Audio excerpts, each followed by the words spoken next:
First and Fanatic. Hey everyone, I'm Waz and I'm with Ben, and we're going to be going over some sports today on First and Fanatic. Normally just cover football, but today we're going to cover the NBA, the NHL, Major League Baseball, and football. So, what do you want to start with, Ben? I don't know. There's a lot to talk about. The U.S. Finally got a win in the World Cup. The Celtics are good. The Bruins are good. The Patriots are playing. That's what we can say about the Patriots. They are playing. Yes, they are playing. So let's start off with the NBA, because I am a Celtics diehard, and we are phenomenal right now. Our bench is phenomenal. We're actually killing it. What do you think? Well, I think they're just dominating. They are averaging 121 points per game, 121.3. And to put that in context, that is, if this, obviously they're on a historic pace, they'll probably slow down a little bit, but it would be the 14th highest points per game by a team in NBA history, and highest in the modern era, like basically since the 80s. And the next closest team, the Bucks, from 20 and 21, when they won the championship, they averaged a little over 120 points a game. So they're on a historic pace, and I don't know, they're just dominating. I mean, they're going to get Time Lord back soon too, which is really going to be important for the defense. Shore up the boards and all that. So Yeah, I mean, yeah. they're awesome. They're clutch. They're hitting their free throws 85%. They're bombing from threes 40%. And I don't know, they're the hottest team in the NBA. They're first in the league in the standings. They've won 17 out of their first 21 games. Yeah, I mean, they're on they're a fun crushing roll. it. The only team hotter than them is the Bruins. Yeah, yeah. So both Boston teams, I just want to point that out. Title town, Dominating. baby. Title town. I will say this: like a lot of the teams out there that I've watched, there's a lot of good teams out there. Like in the West, you have what? Is it Denver? Is on Denver fire. and Phoenix. Phoenix. I'm shocked that the Lakers are terrible. I am absolutely beside myself. I thought they were going to be way better than what they are. And if I was the Lakers fandom, I'd be like, trade everybody. I don't care. LeBron, to trade him. I don't. I know LeBron's the greatest of all time, but right now, they don't look like the greatest of all time. They don't look like they can compete against anybody. And I think that youth movement should be done in LA. Yeah, they're like 3 games out of the playoff picture. I mean, it's pretty weird to watch a LeBron team plummet like this. I don't know. I just feel like they don't have chemistry. He's not a good fit with Westbrook. They obviously, have their own agendas. They don't gel as a team. I don't know. They Yeah. just yeah. I know the Lakers are trying to go with the whole LeBron GM LeBron type of, roster building, but I think it's run its course, and they obviously are not clicking. I don't know. No, move on. And it's kind of funny. I thoroughly enjoy seeing the Lakers. They're out of the playoff picture right now. I thoroughly enjoy seeing them that low in the Yeah, standings. I strongly believe that the league is better with the Celtics and the Lakers both being good. Sure. I'm biased. I just think that they bring more of a crowd in. I would love to see New York become good. I mean, it's been a long time, Ewing days, since New York's really been good. I think those would be like send LeBron to New York. Make him the king of New York. I'm not a LeBron fan. I know everybody's on the LeBron wagon. Oh, LeBron. I am not a LeBron fan. I'm not. I think he goes to teams that have like a stacked deck, and he becomes a champion. And I'm not faulting him for that. I think it's great. And he's put up great numbers. I just think that he's not doing the things everybody thinks he is. They're like, oh, he's the greatest of all time. He has a surrounding cast that makes him better. And right now he doesn't, and it shows. Yeah, I think that's totally reasonable. I mean, he's getting up there in age, but he still has it. His game is still LeBron. He hasn't fallen off a cliff. Yeah. And so to see the team as a whole not coming through, I feel like this is uncharted territory for LeBron teams. Like they're always up there in the standings, and this is really unusual. Yeah, you could tell he doesn't like it. I mean, he doesn't look happy. And who would be? If you're on a losing team, you're not going to be happy. I mean, that's bar none. I was just reading an article about the Celtics, and they were talking about how Brogdon and what do you call it, were on bad teams, and like the different schematics of how it goes. Like on the Celtics team, they're winning, everything's great, everything's peachy, but then when they're on a losing team, they let you know like how bad it was and how bad the offices were, and like one group out there like the Dallas Mavericks, I think that's a good team. I mean, that has like a lot of potential. Luka's amazing. Yeah, Luka Doncic. I mean, what did he put up like 50 something against the Celtics? He's a beast. We still won, but I think that he did great. Yeah, he's so impressive. He's a superstar. Also, New York, I want to give a little bit of credit to the Knicks. They are in the playoff picture. They're the tenth in the standings in the Eastern Conference right now, and they actually play the Bucks tonight, so that'll be a good test. They just beat the Pistons. They blew them out 140 to 110, but I mean, this is a real test against the Bucks. So we'll see if they're a contender or pretender. So I don't know. I think I agree in general. Like the whole landscape of the league, it's always more fun when the top markets in the country have good representation. So another like one team I wanna point to that needs improvement, the Warriors. I think that I don't know if they have like a championship hangover or something, but they're 11-11. They're playing 500 ball, and it's surprising because they looked like they found a second wind at the end of last season. They carried it all the way to the championship, and I wanted to see them come back strong at the top of the West, and I want to as a Celtics fan, I want a rematch in the finals with them, but I don't know if they're like a championship contender this year. But they started off slow last year, and then Curry found his form, and they skyrocketed. So I don't Yeah, know. I just expect more from the Warriors these days, but they're still in the playoff picture. Obviously, it's very early in the season, so we'll see how things go for them. yeah, I see a championship hangover in the NFL too. The Rams and the Cincinnati Bengals. Although the Bengals are on fire right now and they're dangerous, so I think that that's one team that can climb back into the playoff race and do a lot of damage. The Rams, they got injuries right now, and they really don't look championship-ish. I mean, the Bills, of course, do. The Miami Dolphins do. Yeah, Philadelphia Eagles ridiculously on fire. They just got to shore up that defense. And I want to give mad props to the Jets. I mean, the Jets are a contender. They're out there. They're doing it. They're winning. Wilson got benched. I think that was a great move because he didn't own up for his part in the loss against the Patriots. And I think that they're doing a phenomenal job in New York. There's a lot of teams out there right now that you wouldn't expect to be in the playoff picture, and some teams that like I thought were going to be in the playoff pictures that have done nothing, like the Denver Broncos, the Vegas Raiders. I mean, all those teams I thought would. The Green Bay Packers. Packers look terrible. Um, it's really floppy flippy NFL right now, and I think the younger teams that are great, like of course Patrick Mahomes and the Chiefs, and those teams are starting to really shine, and you can see like the older teams are starting to fade off. The Tom Brady and the Bucks. I mean, it's the newer generation's time.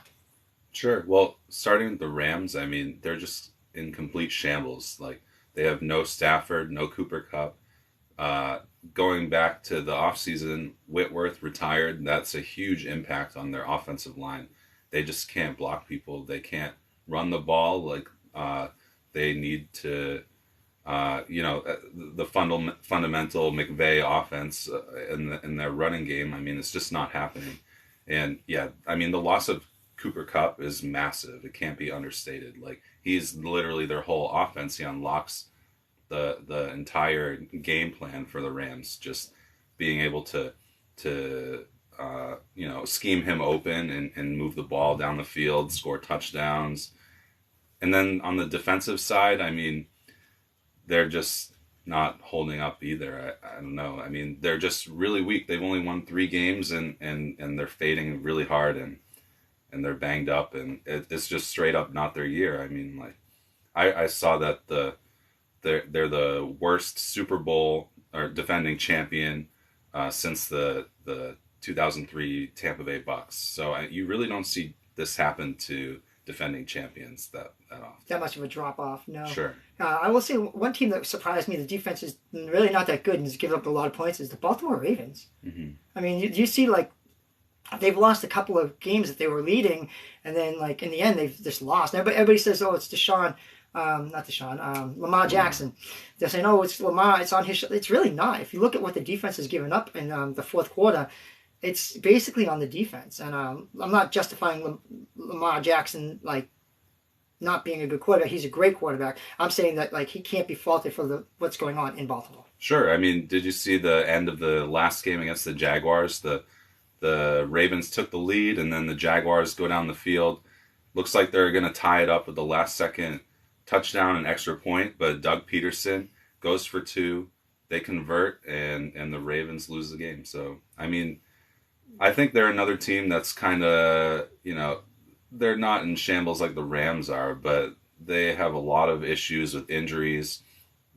And this kind of just goes back to last year. Like, they lost all those running backs that tore their ACL, and they're still not healthy. J.K. Dobbins isn't playing, Gus Edwards, and the offensive line too. Like, they've had guys coming in and out with injuries. Lamar Jackson is really struggling to find weapons. Like, he just got Mark Andrews back this past week, but even he missed games. Rashad Bateman's done for the season. He had surgery on his foot. Like, so they're just searching for weapons on offense, and it's keeping the other teams in the ball game. Not my fantasy, because I had Andrews and he was out. So yeah. So I'm out right now. So welcome back, Mark. But they got, I don't know, they're 7-4. They're in first place. Who do they have in the division? They have the Steelers. They're going to be playing them in the second week of December. I mean, that's kind of an opportunity for the Ravens to put away the division. They got the Bengals. They are playing them the last week of the season. That could be on fire for the division title there.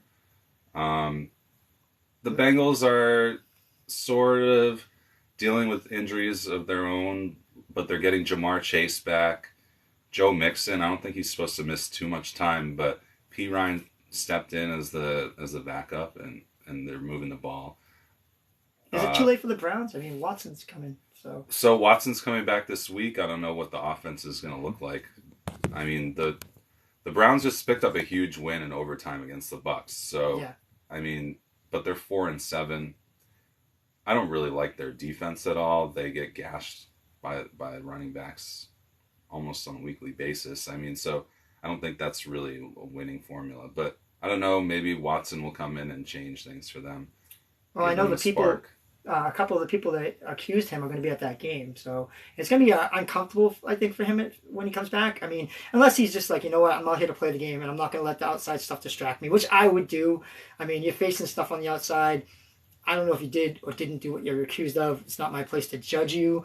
I know people are on the fence about it. I think the court system will handle that.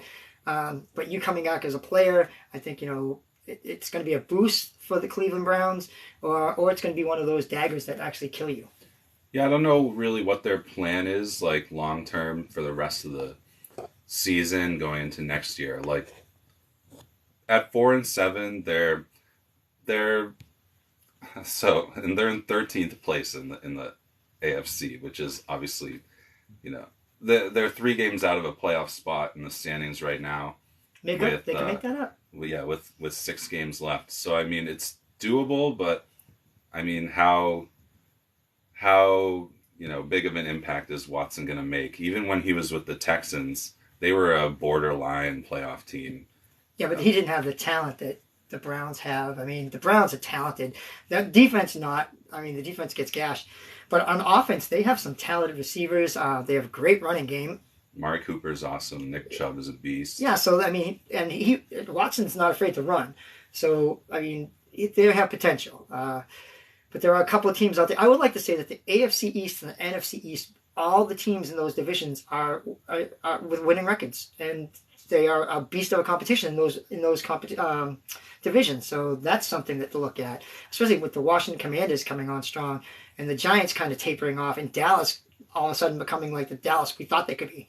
Yeah, I thought the Thanksgiving game with Dallas and the Giants was really interesting because they're both 7-3 going into the game, but I feel like there's a really big difference between those two teams. Like Dallas looks like in my opinion, I think they're the top contender in the NFC, even more than the Eagles. Who the Eagles are really good, but I think that Dallas's defense just sets them apart. Like the way that they torture the other team's offenses. You saw them do it to Daniel Jones all game long. Like they force turnovers. Dak Prescott, he seems like he's ready to go this year. Like he got hurt and then they held strong with Cooper Rush in there, and now Dak's back. Like they're pushing the ball down the field through the air, and I thought that it was just a really interesting showcase to see how two teams at the top of the standings, both 7-3, but they kind of demonstrated how they're farther apart than the standings show. Like I just think the Cowboys are really strong contenders, and the Giants are not. I just think the Giants, Daniel Jones, I don't think he's the guy. I don't think that they're going to beat top teams like Philly, Dallas, San Francisco. I don't think they're going to beat them in the playoffs. Minnesota. I just don't think they have the firepower to compete with teams like that. I Yeah, mean, the NFC has some really well-rounded teams, like offense and defense, both strong on a lot of these guys, on a lot of these teams. So yeah, and the way Dallas manhandled Minnesota, I mean, they do that look was good. They look unbelievable. like a That shocked beast. I me. mean, and Philadelphia's defense is questionable. I mean, there's a lot Yeah, of questions on the defense. I'm sorry, Philadelphia fans, but there's a lot of questions on your defense, and you've given up a lot of points when you shouldn't, and you have the best record, but do you? I think the thing about Philly is like they kind of been they've lost a few guys to injury, and so they've been kind of like hanging on, and they finally lost one against the Commanders a couple weeks ago, so that kind of exposed some weakness in the team. But they're still 10-1, and I think, and they're putting up a lot of points. I think they're going to get some guys back on defense, like Jordan Davis, the first round defensive tackle that they drafted this year. He's really important to their run defense, and I think teams have been taking advantage of his absence, and they're going to get him back. It's going to be really important. They're going to bring him back from IR sometime in the next 3 weeks, hopefully this week Yeah, they just got against the Dominican Sue, Titans. They're right? going to play. Yep, and then they got Sue and Ndamukong Sue and Linval Joseph, two veteran defensive tackles. That were just free agents, and they wanted to sign with a contender in the late season window. So I mean, I think that's important. It's always good for playoff teams to have bodies in their defensive line rotation, Wait, especially like deeper into the winter you go. So where do you think Beckham's going? if he's smart, he'd go to the Cowboys over the Giants, I think. I mean, let's see. I think a lot of teams could use him. He obviously proved last year with the Rams that he can come through on a short notice. Like they traded for him last year, and by the playoffs, he was firing off. I mean, he was really important to them in their Super Bowl run. I don't know. I think if I was him, I would go to the Bills or the Cowboys. Just straight up top two teams in their conference, and I just think that's a really good opportunity. You could come in, catch passes on the sideline, give some of the other guys a little more space. Like Dallas has CeeDee Lamb, he could pair with him really well. Lamb's a beast. Open up the field. Yeah, CeeDee Lamb is huge for the Cowboys, stepping up after they traded Amari Cooper. And then for Buffalo, I think they just need I think they could add as many pass catchers as they want to their wide receiver group, because they're trying to throw the ball 40, 50, 60 times a game, moving the ball at a fast pace. I think the more guys you have in that rotation is really important. So Like Miami, Waddle and Hill, beast. it's amazing how Miami's won 5 games in a row. It's amazing how big of an impact Tyreek Hill has on just I mean, they wiped the floor with the Texans the other day, and then they were up 30-0 at halftime, and then they just took out the offensive starters. So the score wasn't a massive blowout. It wasn't 50-0 like I thought it would end up as. Texans came back a little bit, but they put in the backups. I mean, like if the starters were still out there, they probably would have scored 50 points. True. They moved the ball down so fast. And it's a mad compliment to the Chiefs that they traded off Hill and they're still kicking butt. I mean, they're still 100%. dominant. I mean, killing it. I mean, they're 9-2, first in the AFC. Yeah, they're just ridiculous. I like the Chargers too. I think the Chargers have great potential. Yeah, they finally got Keenan Allen back. Yeah, they have great potential. I mean, it's when we first did First and Fanatic, we talked about the different divisions, and I said like all the different pieces that moved around and all the different things that could happen, how fun and exciting this NFL year would be. And some teams have lived up to that, others have not. Like I mentioned, Las Vegas, Denver. There's some teams that I really had high expectations on, and they just dudded. So the ones I did like, the Chargers and the Chiefs. So I actually like the fact that this is going on. Yeah, the Russell Wilson trade was a pretty big investment just to finish fourth in the AFC West. I mean, so we all thought that was going to be like the craziest division of the season, and I think it's shaping up to just be a 2-team race.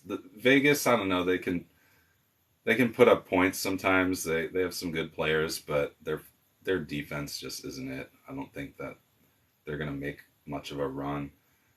I do want to mention the Chiefs, though. Tyreek Hill, I mean, I think he's proven how good he is by going to Miami and still performing at the same level that he did with the Chiefs. And then when you look at the Chiefs, Mahomes, I feel like maybe he got kind of stuck on forcing the ball to Tyreek Hill. They traded him. Now Kelsey's the guy. He's proving that he's incredibly talented. Mahomes is incredibly talented. I think he works a lot better when he can spread the ball around and Andy Reid can scheme up different creative plays for whoever they feel like giving the ball to. So I think that just helped. I think their offense is a lot more healthier now than it was last year because they're able to just open up the playbook. They don't have to, lock in on Tyreek Hill in order to move the ball down the field, which is weird because they were so dominant together. Right. But they're also so talented. Yeah, it reminds me of kind of like when Brady had Moss. And he had Wes Walker, you had all that talent, and he could, spread the ball around. That's like what's going on with Mahomes right now. He has a bunch of talent. They're not Moss-esque as wide receivers, but they're talented. And he can throw the ball to them knowing that they're going to get yardage. Sure. And it's just like how I think the Bills could use a guy like Odell Beckham. He's not rookie Odell who's gonna light defenses on fire, but same with Juju Smith-Schuster. He had an amazing season, second year in his career. I think he had like 1,400 yards. But, so they're not gonna put up numbers like that, but they're just really good players. And you can move them around the field, you can scheme them open, you can, count on them when you need to pick up a third down. Just like good fundamental players who, they're not going to be the number one receiver in fantasy football on the week, but they're going to contribute. They're going to be big contributors when the Chiefs win. Depression and woe to my fantasy football team. May you rest in peace. So the NHL, the Boston Bruins. Oh my God! Like no one thought this was going to happen, but we are like on fire. We just beat the Lightning 3-1. We just look dominant. I'm so happy that they're getting the Lightning's number. First of all, I mean, it just bothers me when I feel like over the last few years the Lightning have been a thorn in the Bruins' side. We could never really break through against them. We lost to them in the playoffs once or twice, and now the Bruins are finally overtaking them. It's really nice. 19-3 is a ridiculous pace. Undefeated at home. 13-0 at home. Yep. Ridiculous. 40 goal differential. It's insane. My only thing is I wanted to follow into the playoffs. Like I've seen the Bruins do so good. Then we get in the playoffs and it's just like choke. they got screwed in 2020 because of the pandemic. Yeah, The only thing that could have stopped that team was the world ending, and it did.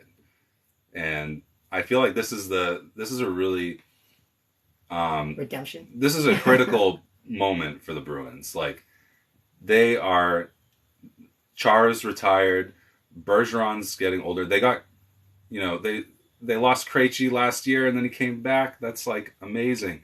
The the Bruins are supposed to be in a period of time where their core is aging and retiring and moving on, and they are they're having a youth movement. They're rebuilding, and it's amazing how they're just not skipping a beat. Yeah. They're ascending now, and I just think it's mind blowing, honestly. Yeah, and like they're beating teams that are really good. I mean, they're not just beating like teams that like everybody's stepping on. They're beating some quality teams. I mean, of course, we've Absolutely. lost to a couple of quality teams too. So we do have some issues. Like I'm not sitting here saying the Bruins are undefeated. No, we have issues, but we For can some address those reason, the issues. Florida Panthers always like I don't know why they have our number, but it doesn't really make sense to me. But No, because usually like the Florida Panthers, like they have the potential to be a great team, but they never are. And like I said, they just got a number. Like we'll go against Florida, and all of a sudden like we just look pathetic. Uh, but Pittsburgh Penguins just recently beat us. I mean, that's an older team that has like a lot of veterans on it. So we have some good challenges out there. I think it's like this season in general. There's a lot of good NHL teams that have great defenses and goaltending that we have to go against, and hopefully we do as good in the playoffs as we are right now in the season. Season's still young, so anything can happen. We do got a bunch of people coming back, which is positive for us. Um, I'm looking forward to that. What about you? I just think it's insane. Like they're putting up four goals a game. Like it's like the Celtics. They're on a historic pace. Is it sustainable? I don't know. I mean, like it's a long season. Hockey's a really physical sport. I'm sure that they're going to deal with the injury bug as much as anyone in the league. It just happens. But like McAvoy, he's obviously he's so important to them. They I don't know. They just have a really strong, like deep roster. Like they don't have a lot of holes, and I think that's going to help them sustain a long season. Like if guys miss time, they can bring in replacements that are going to perform. They're not just going to bottom out. Yeah, yeah. I mean, like Hall's on our third line. Hall's an all-star, so I mean that just shows you how deep we are. Yep. I just think that I don't know. Pasternak's amazing. I mean, like 32 points on the season, 14 goals. I mean, they're just performing. That Lindholm trade last year is making quick return on investment. I mean, and it's fun. It's funny to see how big of an impact David Krejci still has on the team. Like all the way going back to 2011 when they won the title. I mean, he's still just as important to them as he was back then. Yeah, it's good to see him come back, and I hope that they continue this amazing run. Speaking of amazing runs, the U.S. soccer team, amazing. You got like I'm very impressed with the U.S. soccer team that we've come this far. We just beat Iran. Controversial situation in Iran where like supposedly Iran threatened family members of the U.S. soccer team's family, which is crazy. But and we're doing and their good. own players. So basically, the the government of Iran was not. They were pissed that the players on the Iran team protested against the national anthem, Yeah, and they threatened them, saying, "I don't want you guys to make a spectacle like this anymore." And so then, against the United States in the pregame, they went along with the proceeding of the national anthem and just they didn't make any sort of waves. protests. Yeah, so it's really dicey situation. Yeah, but we've moved on, and who are we facing now? We're facing I Argentina, I believe it's Senegal. Are you Senegal. gonna wake up and watch the Saturday morning game? The No, game's at 10 a.m. no. I'm A little I, preview before football I'm on going to be Sunday. driving to work at Trader Joe's. I got to work 11 to 7. Yeah, so we're playing Saturday morning. It's awesome. I mean, They won a game. It was like it was so hard to watch the World Cup 4 years ago and think, damn, it like really sucks that the USA isn't here. I mean, they just need to be there, and I'm so happy that they made it to the knockout round. It's going to be exciting. Like, I think they could win a couple games. No, no, I Maybe think they're not as good as like England or Brazil or France or teams like that, but I mean, they could make some noise. no, I think is amazing. The women's soccer team, the women's U.S. team, for Absolutely. years they have been the pinnacle of American like support for soccer. They have brought soccer to life.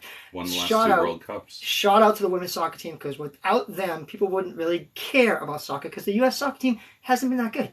So this year they're there, they're kicking butt. It's great to see that. But I just want everybody to know like the women's soccer team has been the forefront of soccer in America, and they need all the support they can get. They need everybody to say, yeah, you're right.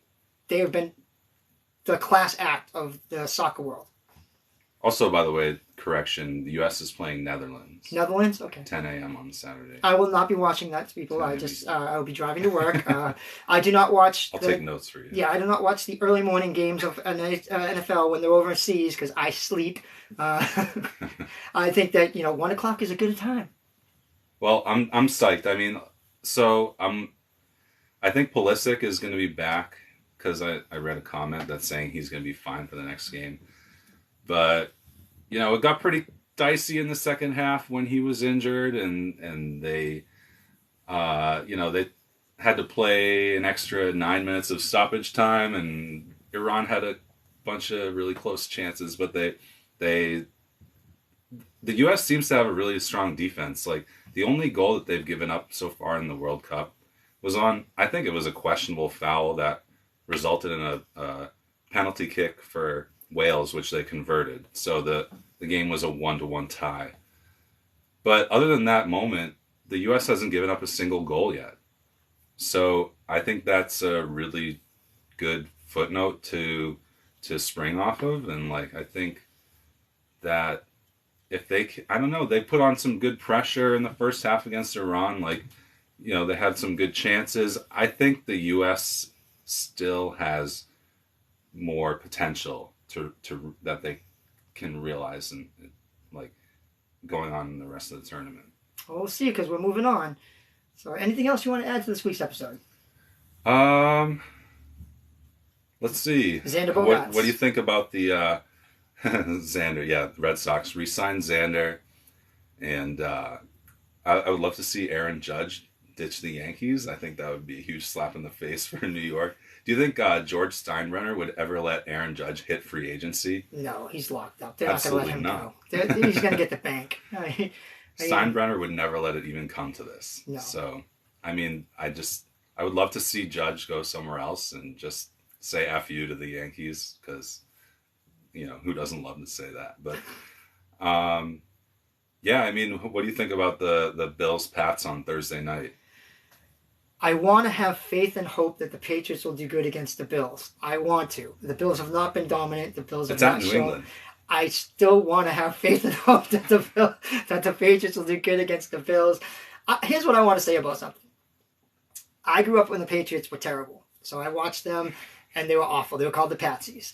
So I have never been one of those people to rub it in anybody's face when their teams are doing bad. The Jets, anything like that, because I always knew that stuff would come around. And it has. It's come around. So if you have a team right now that's not doing good, and you're like, oh, and people are making fun of you, they're wrong. Because stuff switches daily, like yearly on NFL, because it's free agency. There's all kinds of things that happen. So let me say this. I told someone a while back that the Jets would probably come back around and be good, and they have. The Patriots, let's face it, we're okay. We're not the dominant team we were a few years ago. We're okay. Do I think we can beat the Bills? Yes. Do I think we can beat teams out there? Yes. Are we going to? I don't know. Anything can happen on any given Sunday. I think it's a huge test, but I think the Patriots can do it. I think they're in better shape this year than they were last year. Their defense, running game, in the running game last year, they got shredded for over 200 yards against the Bills in that playoff game where they scored on every drive. I think this year, the run defense is a lot stronger. Against Minnesota on Thanksgiving, they held Dalvin Cook to like 50 yards or something like that. And I think they have a lot better personnel just to handle the Bills this year. So I think it's going to be closer than the playoff game was last year. All right. That's saying a lot. Anything else you want to add? No. Well, thank you all for tuning in to First and Fanatic. Please check out our podcast, and we'll see you next time.